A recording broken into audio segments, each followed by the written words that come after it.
Hora e vez, no nosso chamada geral, que terça sim, terça não, está aqui conosco nos dando a alegria da visita. Bruno Leve, boa tarde. Boa tarde, Eduardo. Boa tarde, ouvintes. Como especialista em defesa do consumidor, ele criou os 10 mandamentos do consumidor. O 8º diz que todo consumidor tem direito de não ser vítima de cobranças abusivas.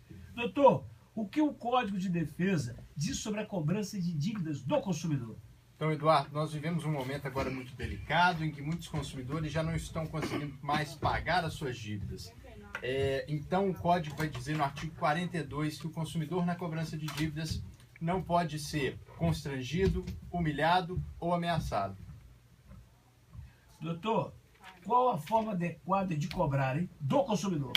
A cobrança ela deve ser direta, então não pode cobrar a sogra, o filho, falando, ó, seu pai está devendo. Não pode ligar mais de uma vez por dia, tem que ligar dentro do horário comercial, não pode ficar incomodando o consumidor de madrugada, no final de semana. E pode cobrar pelas redes sociais, pelo Twitter, pelo Instagram? Desde que seja de forma reservada, qualquer cobrança pública vai ser proibida pelo Código. Então, por exemplo, por inbox, mensagem privada, pode. Quais são os tipos mais comuns de cobranças abusivas e ilegais? Nós temos uma prática muito comum em padarias que pegam o cheque sem fundo e colocam lá na parede ou no caixa colado para todo mundo ver. Ou então um carro de som que passa anunciando que a pessoa está devendo. Ou então aquela empresa de cobrança que liga final de semana, liga no trabalho, liga em casa, liga no feriado. Nada disso pode, tudo isso é abusivo. O que acontece nesses casos, doutor? Aí o feitiço vira contra o feiticeiro, Eduardo. Aí vai ser o consumidor inadimplente que vai poder processar a empresa que abusou do direito na hora de cobrá-lo. E o que é que acontece se a empresa cobrar um valor indevido e o consumidor desavisado pagar só percebendo a fraude ou erro depois?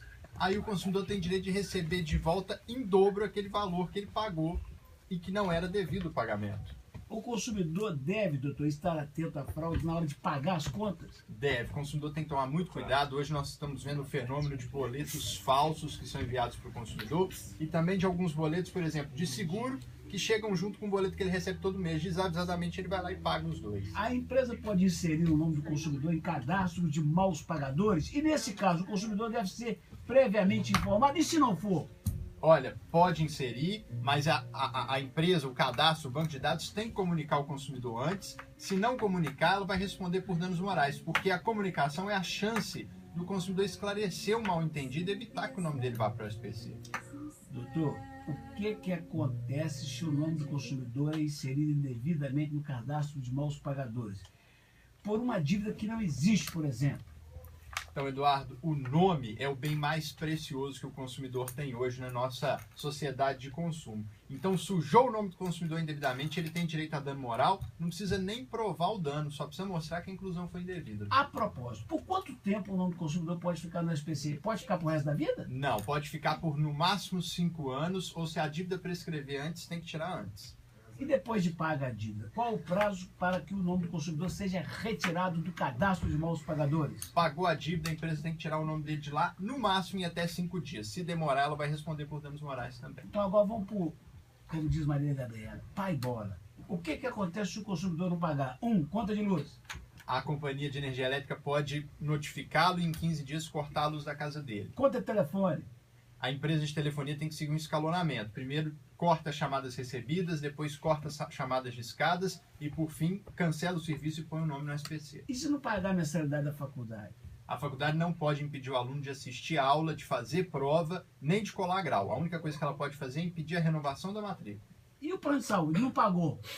O consumidor continua protegido. O plano só pode cortar o atendimento se ele ficar por 60 dias consecutivos ou não em um mesmo ano sem pagar. Menos de 60, tem que prestar normalmente o serviço. E a prestação do carro? Não pagou no dia? Aí, atrasou um dia, já é suficiente para o banco comunicar e tomar o carro do consumidor. Você está vendo como é que é banco no Brasil? O colégio não pode. O plano de saúde não pode. Banco é na hora. O banco pode tudo. Banco é coisa do capeta. Mas eu não quero encerrar o chamado de hoje falando capeta. Não. Sai dessa boca do ar, capeta.